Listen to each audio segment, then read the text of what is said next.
আসসালামু আলাইকুম, সবাইকে স্পট অ্যানালিসিস পেজে স্বাগতম। আজ রাত 8:30 এশিয়া কাপের সুপার ফোরের প্রথম ম্যাচ বাংলাদেশ বনাম শ্রীলঙ্কার মধ্যকার ম্যাচটি অনুষ্ঠিত হবে। ইতিমধ্যে টস হয়েছে, টসে বাংলাদেশ জিতে বোলিং করার সিদ্ধান্ত নিয়েছে। সো বাংলাদেশের জন্য এটা প্লাস পয়েন্ট, যে বলিং আগে বোলিং করে শ্রীলঙ্কাকে যত কম রানে আটকানো যায় সেটা বাংলাদেশের জন্য হবে প্লাস পয়েন্ট।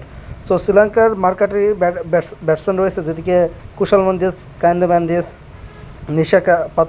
নিশাকা এবং তাদের অভিজ্ঞ কিছু অলরাউন্ডার রয়েছে, ঐরেন্দ্র হাসারাঙ্গা, দানুশ সানাকের মতো তারকাসম্পন্ন দল। সো বাংলাদেশে এদিক থেকেও এগিয়ে বাংলাদেশে রয়েছে তানজিদ হাসান তামিম, পারভেজ হোসেন ইমন, শামীম হোসেন পাটোয়ারি, নুরুল হাসান সোহান, লিটন কুমার দাস, অভিজ্ঞ ঠাসা এই দলটি নিয়ে।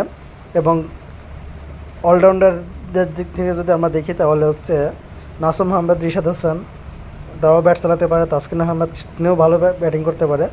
সবশেষে ব্যাটসম্যান হিসাবে থাকে মোস্তাফিজুর রহমান। সো আজকের ম্যাচে হাড্ডাহাড্ডি লড়াই হবে, এটুকু বলতে পারি। একতরফা ম্যাচ যাবে না, বাংলাদেশ দিন সাথে বাংলাদেশকে ম্যাচ জিততে হবে। শ্রীলঙ্কা 2 দিন আগে তাদের প্রতিদান আমাদের এখন দিতে গেলে চলবে না, আজকের ম্যাচটা আমাদের জিতে এশিয়া কাপের ফাইনালের জন্য এক পা এগিয়ে রাখতে হবে।